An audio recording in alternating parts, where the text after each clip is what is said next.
Dia selalu bisa merasakan sepasang mata yang diam-diam mengawasinya dari kejauhan, tersembunyi di dalam kastil di ujung sana. Namun, dia hanyalah seorang pengelana yang baru tiba di kota kecil tepi laut ini, tidak punya teman yang dikenalnya, apalagi musuh bebuyutan yang membencinya. Siapakah pemilik mata misterius itu? Pertanyaan ini menjadi teka-teki yang menghantuinya, sesuatu yang hampir membuatnya sulit bernapas. Tak lama kemudian, sebuah undangan datang, memberinya kesempatan untuk mendekati kebenaran. Dengan perasaan penuh tanda tanya sekaligus kegembiraan, dia melangkah masuk ke dalam kastil bergaya istana yang megah, dibangun dengan biaya fantastis namun tetap memancarkan keanehan yang sulit dijelaskan. Di tempat ini, pesta mewah berlangsung tanpa henti, siang dan malam, seakan menjadi bagian dari siklus yang tak berujung. Kemewahan dan hiburan adalah norma yang tak terbantahkan, sementara status sosial menjadi kunci utama yang membuka segala akses.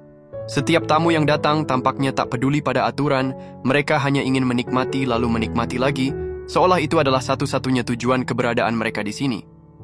Di puncak dari segala kemegahan dan kegilaan ini, ada sosok misterius yang mengatur segalanya, seseorang yang tak seorang pun benar-benar mengenalnya. Semua orang tahu namanya, yaitu Jay Gatsby. Namun, selain itu, dia tetap menjadi teka-teki yang belum terpecahkan. Tak ada yang tahu dari mana asalnya, apa pekerjaannya, atau bagaimana dia bisa memiliki kekayaan yang seakan tak ada habisnya. Dengan satu gerakan tangan, dia membangun istana megah ini di sudut Long Island menghadap lautan. Dari luar, banyak yang mengira bahwa ini adalah cara Gatsby untuk menancapkan pengaruhnya di pasar Long Island dan menjalin hubungan dengan para elit. Pesta-pesta tanpa akhir ini adalah undangan tak langsung bagi para tokoh penting dan pengusaha kaya untuk mendekatinya. Namun, tujuan sebenarnya dari kehadiran Gatsby di sini tidaklah sesederhana yang mereka kira, atau mungkin justru lebih rendah dari yang mereka bayangkan. Dia memiliki kekayaan yang tak akan pernah habis, tetapi di balik semua itu, ada sesuatu yang lebih besar yang belum terungkap. Aset yang bisa ia keluarkan secara acak saja nilainya lebih dari 2 kali lipat dari gabungan seluruh pengusaha kaya yang mengagungkan kekayaan. Namun, Gatsby sendiri jarang menikmati hasil dari kekayaannya. Paling-paling, setiap malam dia hanya berdiri di kamar tidurnya yang berada di ketinggian, mendengarkan riuhnya pesta di lantai bawah. Sambil menatap lautan, matanya selalu terpaku pada cahaya hijau samar yang muncul di kejauhan. Baginya, cahaya hijau itu bukan sekadar pantulan di air, itu adalah simbol dari sesuatu yang selama ini ia dambakan, sesuatu yang ia anggap sebagai surga yang sejati. Dan kedatangan Nick, pria yang tiba-tiba muncul di kota kecil ini, adalah bagian penting dari perjalanannya menuju cahaya hijau tersebut. Nick bukan sekadar orang asing, melainkan bidak catur paling krusial dalam rencana Gatsby. Sebelum Nick sempat menyelidiki kebenaran tentang Gatsby yang diam-diam mengawasinya, sosok penuh misteri itu justru lebih dulu mendekatinya.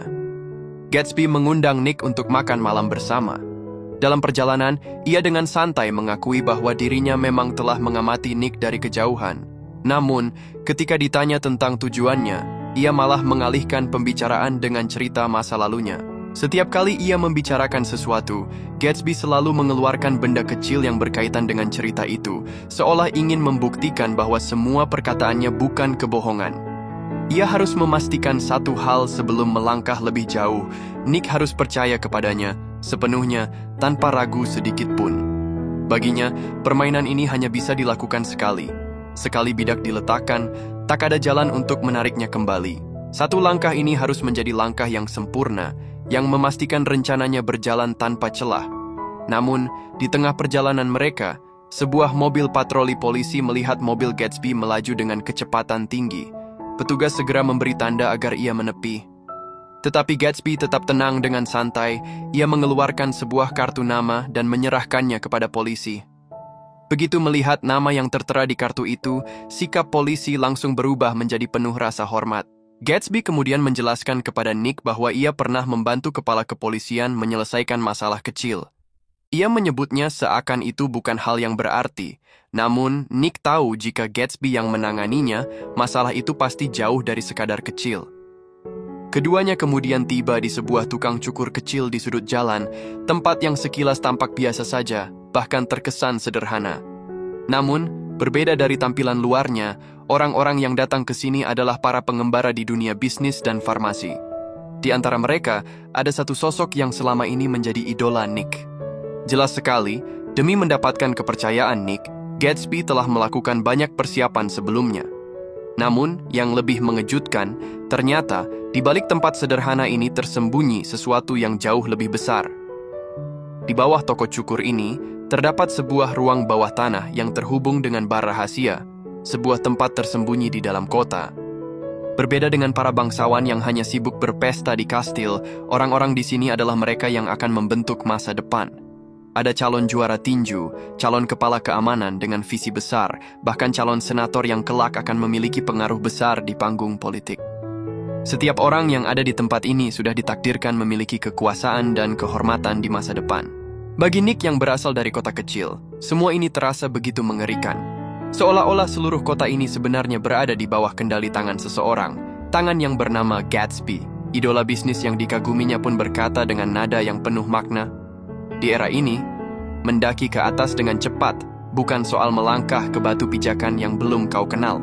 Sebaliknya, kau harus memastikan setiap batu pijakan itu kau kenali dan atur sebelumnya. Kalau tidak jatuh karena satu batu yang goyah itu terlalu konyol." Nick masih mencoba memahami makna di balik kata-kata itu, ketika seseorang yang sangat dikenalnya tiba-tiba muncul. Pria itu bernama Tom, teman sekelasnya di SMA, sekaligus suami dari sepupunya yang paling ia sayangi.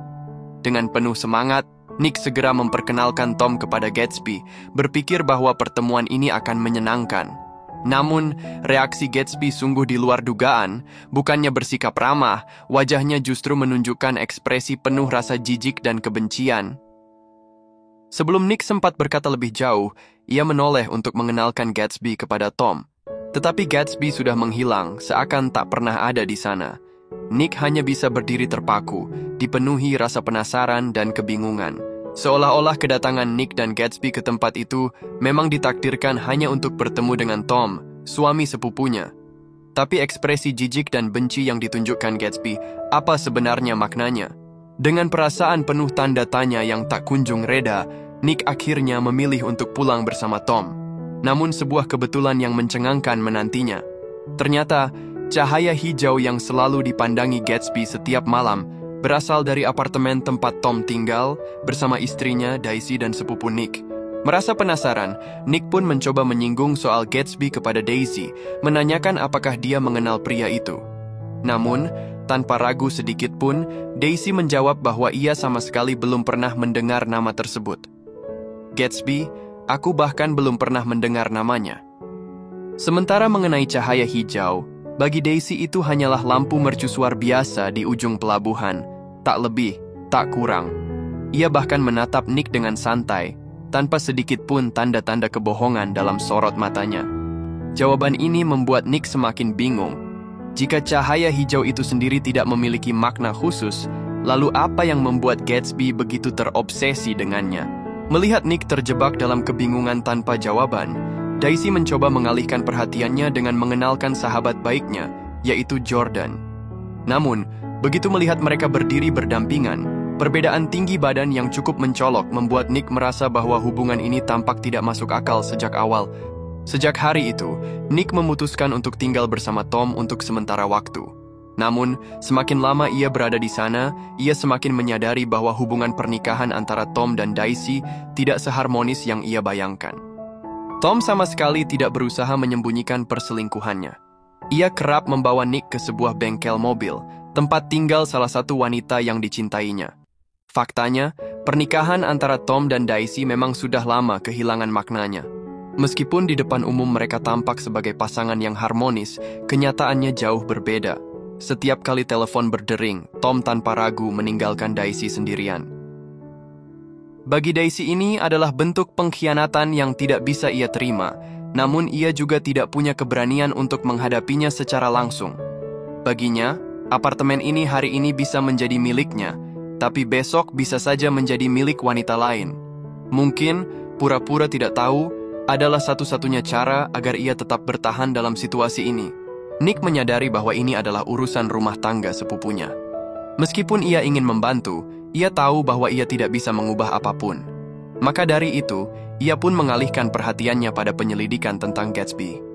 Gatsby bukanlah tipe pria yang menikmati lelucon kekanak-kanakan atau permainan membosankan. Ada sesuatu yang lebih besar di balik sosoknya. Dalam proses penyelidikannya, Nick kembali bertemu dengan Jordan, gadis yang sejak awal tampak meremehkannya. Ternyata, Jordan juga sedang mencari jawaban tentang siapa sebenarnya Gatsby. Ia mengatakan kepada Nick bahwa ia yakin pernah mendengar nama itu, tapi tidak bisa mengingat dari mana atau dalam konteks apa. Namun tanpa mereka sadari, penyelidikan mereka sudah menarik perhatian Gatsby. Ia segera mengirim seseorang untuk mengundang Jordan ke ruang kerjanya. Ketika Jordan keluar dari ruangan, ia tampak linglung dan terguncang. Dengan suara gemetar, ia terus mengatakan kepada Nick bahwa ia telah mengetahui kebenarannya. Namun, saat Nick berusaha mengejarnya dan meminta penjelasan, Jordan tiba-tiba terdiam. Seolah-olah sesuatu terlintas di benaknya dan dalam sekejap, ia berubah pikiran, menolak mengucapkan satu kata pun lagi. Nick terpaksa menahan rasa penasarannya hingga keesokan harinya, ketika ia akhirnya berhasil menemui Jordan. Ia sangat membenci sikap Jordan yang seolah-olah mengetahui sesuatu, tetapi enggan mengatakannya. Perasaan frustrasi itu membuatnya terus mendesak Jordan dengan berbagai argumen, hingga akhirnya gadis itu tak lagi mampu mengelak. Dengan sedikit ragu, Jordan akhirnya mengungkapkan tujuan sebenarnya dari Gatsby. Semua pengamatan, semua upaya mendekati Nick, itu semua bukan tanpa alasan. Satu-satunya tujuan Gatsby adalah agar Nick bersedia mengatur pertemuan dengan Daisy. Daisy? Nick masih dipenuhi kebingungan. Jika Daisy tidak mengenal Gatsby, untuk apa Gatsby melakukan semua ini? Apa yang sebenarnya ia inginkan? Namun, Jordan hanya tersenyum samar dan berkata, ada beberapa masa lalu yang tak bisa dipecahkan begitu saja. Jordan sendiri tidak mengingat nama Gatsby dengan jelas, tetapi wajah pria itu sesuatu yang tak mungkin ia lupakan. 5 tahun lalu Jordan dan Daisy pertama kali bertemu dengan Gatsby. Saat itu Gatsby hanyalah seorang perwira muda tanpa pencapaian besar. Namun pertemuan singkat itu cukup untuk membuatnya dan Daisy jatuh cinta. Sayangnya kebahagiaan mereka tidak bertahan lama. Perang pecah dan keduanya terpaksa berpisah. Saat mereka mengucapkan selamat tinggal, Gatsby berjanji bahwa ia akan segera kembali. Tapi setelah hari itu, Gatsby benar-benar menghilang. Beberapa orang mengatakan bahwa ia tewas di medan perang. Ada juga yang percaya bahwa ia membelot dan melarikan diri ke Kanada. Bagaimanapun juga, bagi dunia, Gatsby adalah masa lalu yang tak akan kembali. Setahun berlalu dalam kesedihan dan kesepian yang berkepanjangan, Daisy akhirnya bertemu dengan Tom, seorang bangsawan kaya raya yang bisa memberinya kenyamanan. Dengan seuntai kalung mutiara seharga $35.000, Tom berhasil memenangkan hatinya. Namun, tepat di malam sebelum pernikahan mereka, Daisy menerima sepucuk surat tanpa nama. Tak ada yang tahu apa isi surat itu. Yang jelas, setelah membacanya, Daisy langsung merobek kalung mutiara mahal itu tanpa ragu sedikit pun. Sayangnya, ibunya segera mengumpulkan dan merangkainya kembali, memaksanya tetap menikah dengan Tom. Dan sejak saat itu, tidak ada lagi yang membicarakan surat misterius itu. Jordan memberitahu Nick bahwa kemunculan mendadak Gatsby kali ini hanyalah demi satu tujuan, yaitu untuk kembali bersama Daisy. Selama ini Gatsby sengaja membangun sebuah villa mewah tepat di seberang rumah Daisy. Ia terus mengadakan pesta-pesta besar yang penuh kemewahan, berharap suatu hari Daisy akan muncul di salah satunya.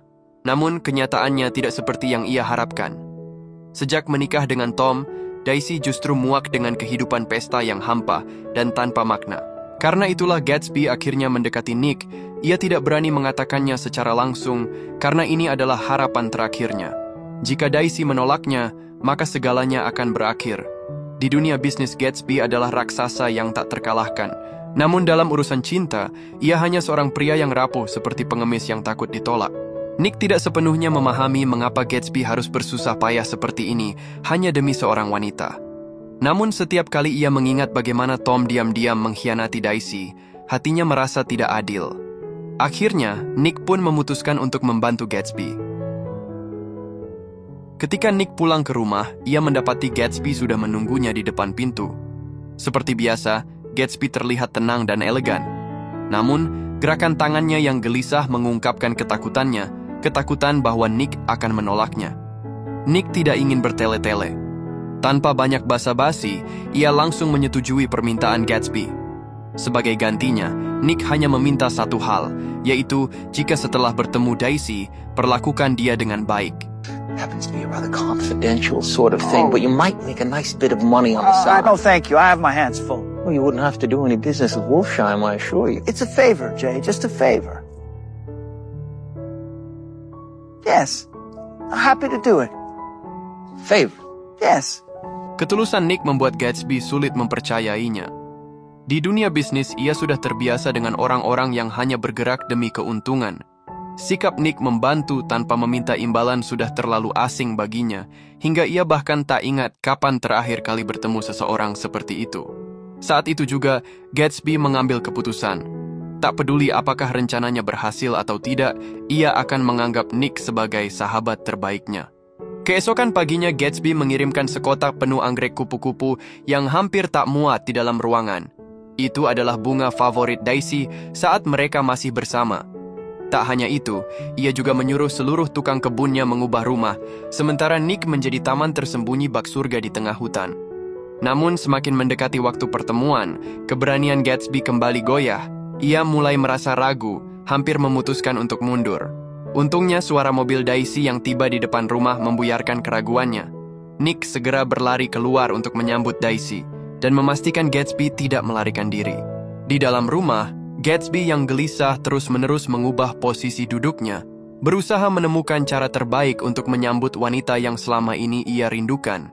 Ketika Daisy akhirnya masuk ke dalam ruangan, pemandangan di hadapannya begitu mengejutkan hingga ia hampir kehilangan kata-kata. Di saat yang sama, Nick yang awalnya cemas akhirnya bisa merasa tenang. Namun, ketika ia hendak menyapa Gatsby sebelum pergi, sesuatu yang aneh terjadi, ternyata Gatsby menghilang. Sebelum Nick sempat menjelaskan situasi kepada Daisy, tiba-tiba terdengar ketukan tergesa-gesa di pintu. Dan di sanalah berdiri Gatsby yang baru saja melarikan diri, hanya untuk kembali lagi beberapa detik kemudian. Sayangnya, setelah semua persiapan yang begitu matang, momen pertemuan yang telah ia impikan selama bertahun-tahun justru berakhir dengan cara yang paling canggung dan memalukan. Di depan wanita yang paling ia cintai, ia tak lebih dari seorang badut yang kebingungan. I'm certainly glad to see you again.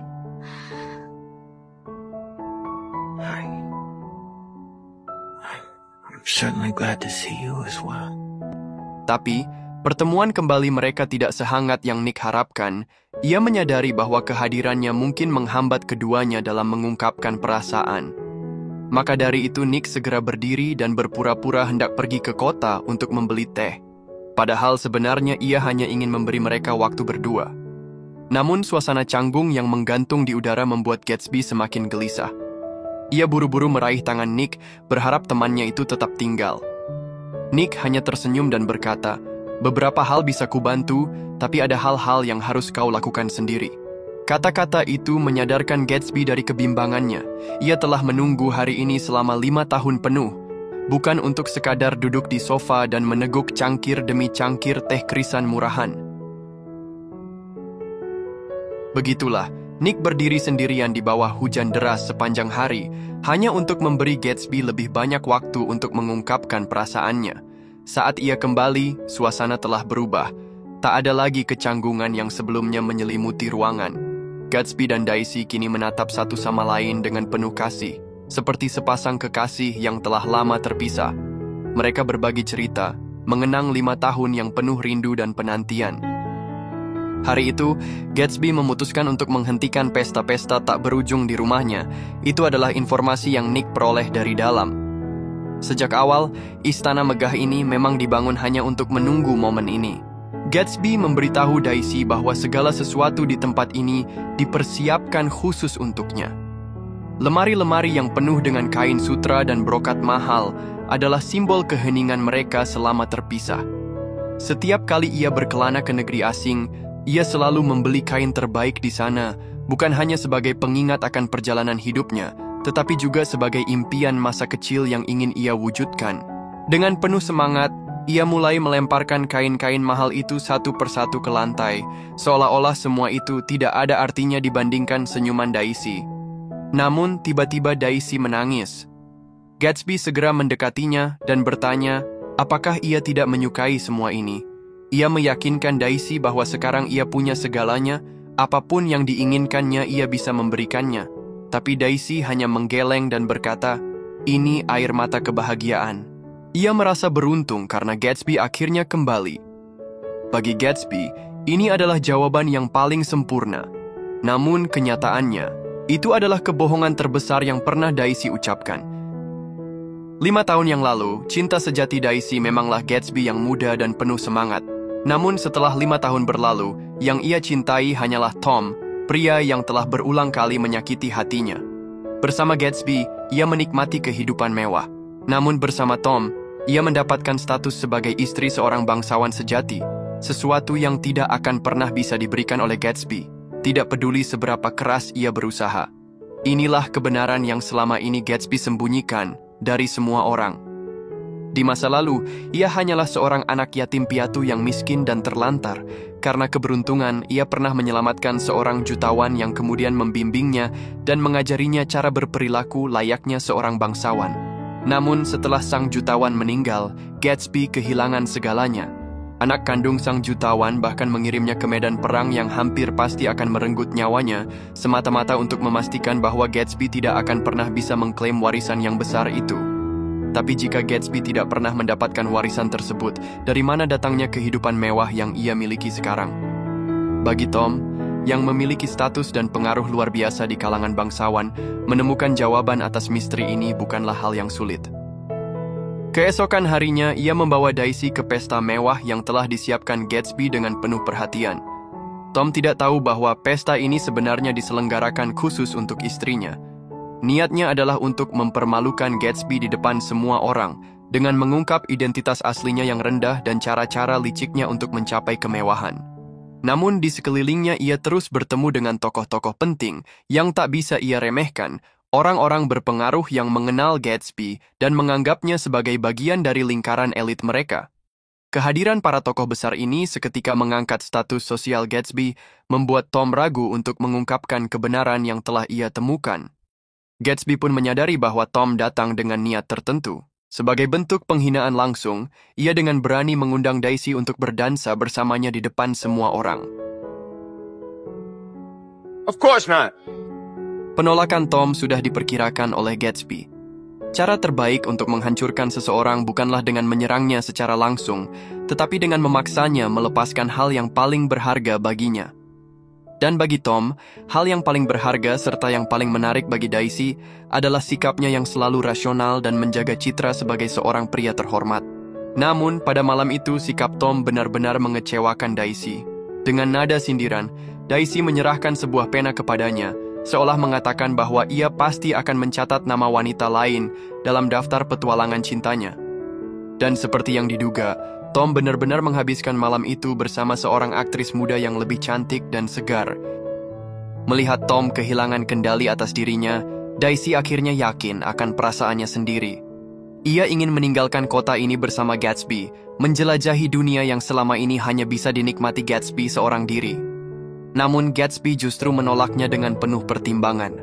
Ia ingin memberikan Daisy kehidupan yang terhormat dan status sosial yang layak, bukan hanya sekadar membawanya kabur dan hidup seperti pelarian. Harapannya adalah agar Daisy menceraikan Tom dan kemudian memulai hidup baru bersamanya di kota ini. Bukan dalam bayang-bayang, tetapi sebagai pasangan yang sah di mata dunia. Dengan penuh harap, ia menanti jawaban Daisy, namun Daisy justru terdiam, tenggelam dalam kebimbangan, dan malam itu berakhir dengan kekecewaan. Tak ada yang mau mengalah, tak ada yang bersedia mengambil langkah pertama. Setelah pesta berakhir, Gatsby mengundang Nick untuk berbincang dan mencurahkan kegelisahannya. Di tengah gemerlap dunia yang penuh hiruk-pikuk ini, satu-satunya orang yang bisa ia percayai dan diajak berbicara dari hati ke hati hanyalah Nick, seseorang yang baru saja menjadi sahabat dekatnya. Gatsby mengungkapkan bahwa ia tidak bisa menerima gagasan untuk melarikan diri bersama Daisy, bukan karena gengsi atau kesombongan, tetapi karena ia lebih memahami keinginan terdalam Daisy dibanding siapapun. Alasan mengapa ia tidak segera kembali 5 tahun lalu adalah karena ia ingin memastikan bahwa suatu hari nanti ia mampu memenuhi segala kebutuhan Daisy, bukan hanya dalam bentuk cinta, tetapi juga kehidupan yang diimpikannya. Gatsby tidak menginginkan cinta yang sekadar singgah sementara, seperti yang terjadi dalam pernikahan Daisy dan Tom. Ia menginginkan cinta yang abadi. Dan untuk mencapai itu, Daisy harus mengambil keputusan sendiri untuk meninggalkan Tom. Bukan karena paksaan, tetapi karena keinginannya sendiri. Setelah hari itu, Gatsby semakin berusaha untuk mendekati dan melindungi Daisy. Hubungan mereka perlahan kembali seperti 5 tahun lalu, penuh gairah dan kebahagiaan. Hingga akhirnya, Daisy yang telah benar-benar patah hati oleh Tom memutuskan untuk menerima peran baru sebagai Nyonya Gatsby. Di hari yang menentukan, mereka mengundang Nick dan Jordan untuk menjadi saksi saat Daisy berencana mengakhiri pernikahannya dengan Tom. Namun, ketika saatnya tiba, kata-kata yang seharusnya keluar dari mulut Daisy selalu tertahan di tenggorokannya. Tom, yang merasakan ada sesuatu yang janggal, mulai menekan Daisy untuk berbicara. Itulah caranya menghadapi situasi, dengan memberikan tekanan hingga lawan tidak punya pilihan selain menyerah. Sikapnya yang seolah tidak peduli, justru membuat Daisy kembali mengingat alasan mengapa ia dulu mencintai Tom. Dalam kebingungannya, Daisy mencoba menyalakan sebatang rokok untuk menenangkan diri, tetapi tangannya gemetar dan tak bisa mengontrol gerakannya. Gatsby dengan sigap maju dan membantunya menenangkan diri. Saat tangan mereka bersentuhan, Daisy pun kembali menemukan ketenangannya. Melihat situasi yang semakin tidak menguntungkannya, Tom segera menghentikan momen mesra itu. Ia sudah menyelidiki hubungan antara Daisy dan Gatsby, dan inilah satu-satunya cara agar ia bisa membalikkan keadaan di hadapan Gatsby. Dengan penuh percaya diri, Tom menantang mereka untuk membicarakan segalanya di kota. Kemudian Tom mengajukan permintaan aneh. Ia ingin mengemudikan mobil Gatsby. Di dalam mobil, ia berkata kepada Nick dan Jordan bahwa ia tahu permainan licik yang mereka semua mainkan di belakangnya. Tidak ada seorang pun di dunia ini yang lebih mengenal Daisy selain dirinya, dan yang akan ia lakukan selanjutnya bukanlah mempertahankan, melainkan menghancurkan. Nick dan Jordan tidak sepenuhnya mengerti maksud dari kata-kata itu. Setelah tiba di tempat tujuan, Gatsby benar-benar kehilangan kesabaran melihat Tom yang terus mengulur waktu. Tanpa ragu, ia langsung mengungkapkan hubungannya dengan Daisy, dan dengan lantang menyatakan bahwa, baik di masa lalu maupun sekarang, Daisy hanya mencintainya. Namun, ucapan itu justru membuat Tom tertawa terbahak-bahak. Ia menertawakan Gatsby dan mengejeknya karena tidak mengenali kenyataan yang ada. Gatsby terus menggunakan kenangan manis mereka di masa lalu untuk menusuk hati Tom, dan seolah-olah keseimbangan kemenangan mulai bergeser kembali. Namun Gatsby masih memiliki kartu truf terakhir. Ia meminta Daisy untuk mengatakan yang sebenarnya, cukup satu kalimat dan semuanya akan berakhir. Tetapi saat itu, Daisy justru mengalami kehancuran emosional yang diminta Gatsby darinya bukan hanya untuk mengakui cinta, tetapi untuk menyangkal 5 tahun terakhir dari hidupnya. You want too much. I love you now, isn't that enough? I can't help what's past. I did love him once, but I loved you too.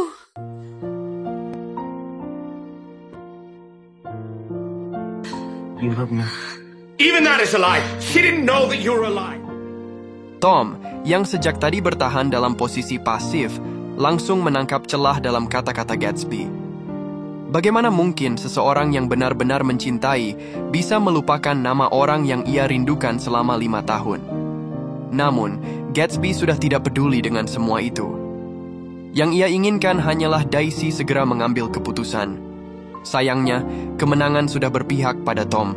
Di depan semua orang, ia mengungkapkan asal-usul kekayaan Gatsby, bahwa ia hanyalah seorang penipu yang memanfaatkan celah hukum. Jika kebohongannya terbongkar, maka segalanya akan runtuh dalam sekejap. Tom mencapnya sebagai seorang munafik yang berpura-pura menjadi pria terhormat. Saat itu, Gatsby yang sudah terbakar emosi, akhirnya kehilangan kendali. Untuk pertama kalinya, topeng aristokrat yang selama ini ia kenakan hancur begitu saja. Dengan penuh amarah, ia berteriak pada Tom dan menegaskan bahwa dirinya jauh lebih kaya darinya. Namun Tom hanya tersenyum meremehkan. Setelah seseorang memiliki kekayaan yang tak terhitung, yang lebih penting adalah status dan garis keturunan, ujarnya dengan dingin. Darah yang mengalir dalam tubuhku adalah sesuatu yang bahkan dalam 10 kehidupan pun kau tidak akan bisa mencapainya, Gatsby. A girl like this. Oh, shut up! Shut up! You shut up! Shut up! Shut up! Hingga saat itu, segalanya sudah berakhir, pemenang dan pecundang telah ditentukan.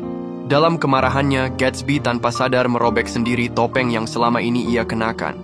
Daisy menatapnya dengan ketidakpercayaan, matanya penuh ketakutan, seolah melihat sosok monster di hadapannya. Gatsby masih ingin berusaha sekali lagi dengan ketulusannya, tetapi kali ini, Daisy justru mendorongnya pergi dengan tangannya sendiri. Please, Tom, I can't stand it anymore. Gatsby masih ingin berusaha mengatakan sesuatu, tetapi Tom mengajak mereka untuk melanjutkan pembicaraan di dalam mobil. Ia bersedia memberi mereka satu kesempatan terakhir, sebuah kemurahan hati dari dirinya sebagai pemenang. Namun, Gatsby sudah tidak peduli lagi dengan permainan ini. Yang ia inginkan hanyalah menggunakan ketulusan hatinya untuk membujuk Daisy agar kembali padanya. Namun, beberapa hal sudah ditakdirkan untuk berakhir dengan tragedi. Dalam perjalanan bukan hanya Gatsby gagal meyakinkan Daisy, tetapi ia juga secara tidak sengaja menabrak dan membunuh kekasih Tom. Anehnya, saat Tom tiba di lokasi kejadian, ia tidak menunjukkan sedikit pun kesedihan. Sebaliknya, ia justru merasa lega. Tom sudah lama muak dengan perempuan itu dan tuntutan tanpa henti darinya. Kecelakaan ini yang tampak seperti kebetulan, sebenarnya sudah ia rencanakan sejak awal. Dari awal, ketika ia menukar mobil, ia sengaja membuat perempuan itu melihat bahwa hari itu ia mengendarai mobil kuning milik Gatsby. Tujuannya bukan sekadar membuat Gatsby kehilangan seorang wanita, itu terlalu sepele.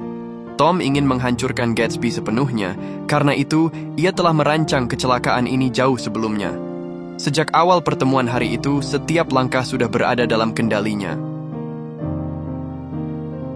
Selanjutnya, yang perlu dilakukan hanyalah memberitahu suami wanita itu bahwa pengemudi mobil adalah Gatsby, lalu dengan tenang menunggu kehancuran yang ia harapkan terjadi. Sementara itu, satu-satunya orang yang benar-benar peduli pada Gatsby, Nick, segera mencarinya dan menyarankan agar ia pergi bersembunyi untuk sementara waktu. Namun, Gatsby menolak kebaikan itu. Baginya, mendapatkan kembali Daisy jauh lebih penting daripada apapun, termasuk nyawanya sendiri. Kemudian Gatsby mengungkapkan sesuatu yang bahkan Tom tidak akan pernah duga. Malam itu, yang sebenarnya mengemudikan mobil adalah Daisy, sepupu Nick. Gatsby sendiri tidak mengenal wanita di pinggir jalan itu, tetapi Daisy sama sekali tidak menginjak rem. Gatsby menduga bahwa wanita itu pasti sangat terluka olehnya hingga tragedi itu terjadi. Namun, Nick tahu dengan jelas alasan sebenarnya Daisy tidak mengerem.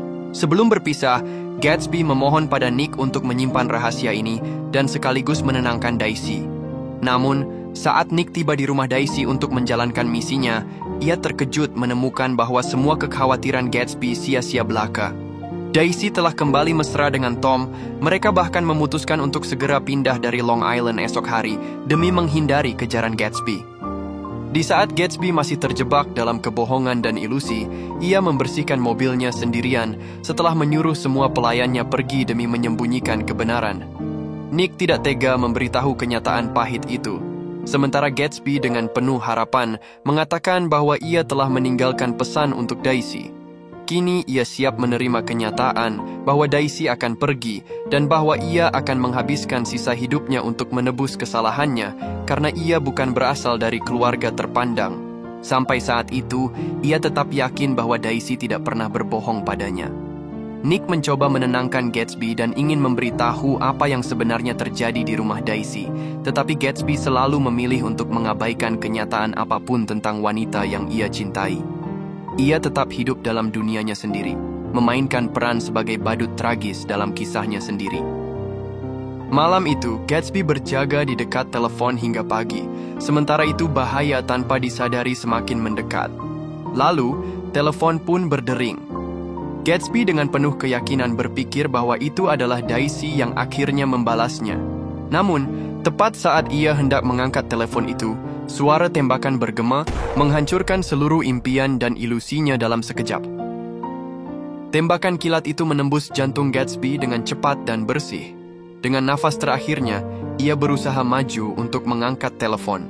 Tapi, kesadarannya yang semakin kabur membuat semua usahanya sia-sia. Ia tidak tahu bahwa panggilan yang ia nantikan dengan penuh harapan sebenarnya berasal dari Nick yang sangat mengkhawatirkannya. Cahaya hijau yang selalu ia impikan dan dambakan hingga saat terakhir hidupnya ternyata hanya sebuah lelucon menyedihkan baginya.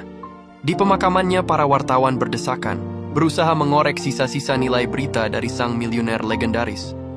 Nick menelepon Daisy, berharap ia akan datang untuk memberikan penghormatan terakhir kepada Gatsby. Namun, Daisy menolak semua panggilan yang berhubungan dengan Gatsby. Dalam kehidupan masa depannya yang ia idamkan, tidak ada tempat bagi nama pria itu. Hidup atau mati, keberadaannya tidak lagi berarti. Ketika wawancara tentang Gatsby berakhir, kastel yang dulunya ramai dan meriah kini hanya menyisakan Nick yang enggan pergi. Gatsby, pria misterius yang tak akan pernah membuka matanya lagi, ditinggalkan oleh semua orang yang pernah ia anggap sebagai bagian dari masa depannya. Mereka yang dulu ia perjuangkan sepenuh hati kini menganggapnya sebagai beban yang bisa dibuang begitu saja. 7 hari kemudian, Nick mengantar kepergian sahabat yang baru sebentar ia kenal, tetapi sudah menjadi teman jiwa baginya. Kali ini, ia berdiri di posisi Gatsby, menatap ke arah cahaya hijau di seberang laut. Dalam pancaran hijau itu, ia seolah kembali melihat sosok luar biasa dari Gatsby. Semua yang telah Gatsby lakukan mungkin hanyalah permainan gila yang berakhir dengan penyesalan. Namun, ia tetap begitu terobsesi olehnya. Saat itu, Nick akhirnya mengerti. Di tengah dunia yang kacau dan gemerlap ini, Gatsby lebih dulu menemukan tanah suci bagi jiwanya. Ia mempertaruhkan seluruh hidupnya untuk mengejar sesuatu yang bagi orang lain hanyalah mimpi yang sia-sia. Sepanjang hidupnya, Gatsby selalu dianggap sebagai seorang bangsawan sirkus yang justru memainkan komedi paling murahan. Cahaya hijau yang ia kejar pun hanya menjadi bahan ejekan, dianggap tidak berharga. Tapi, apakah hidup benar-benar harus selalu diisi dengan hal-hal yang bermakna bagi orang lain? Bagi Gatsby, Daisy adalah keyakinan hidupnya. Karena itu, ia bisa mengejarnya dan mampu mencapai puncak tertinggi. Itulah tujuan awalnya, prinsip yang ia pegang teguh seumur hidupnya. Apakah benar atau salah, itu bukan sesuatu yang bisa ditentukan oleh dunia luar atau masa depan. Apakah kau akan menyerah pada impianmu hanya karena ada seseorang yang meremehkanmu? Tidak ada jawaban yang benar atau salah. Setiap orang memiliki definisi sendiri tentang cahaya hijau yang mereka kejar. Tidak perlu mengharapkan orang lain memahami. Yang terpenting hanyalah tetap setia pada hati sendiri. Film The Great Gatsby bukan sekadar kisah cinta, melainkan elegi tentang ambisi manusia, tentang mimpi yang terlalu tinggi untuk dijangkau, tentang dunia yang bergerak tanpa belas kasih, dan tentang seorang pria yang menantang waktu hanya untuk mendapati bahwa ia telah kehilangan segalanya. Namun seperti fata morgana di atas perairan yang tenang, cinta itu hanya bayangan dari sesuatu yang tak pernah benar-benar ada. Di balik kemewahan dan kemeriahan, tersembunyi kehampaan, luka yang tak tersembuhkan, dan takdir yang tak dapat ditawar.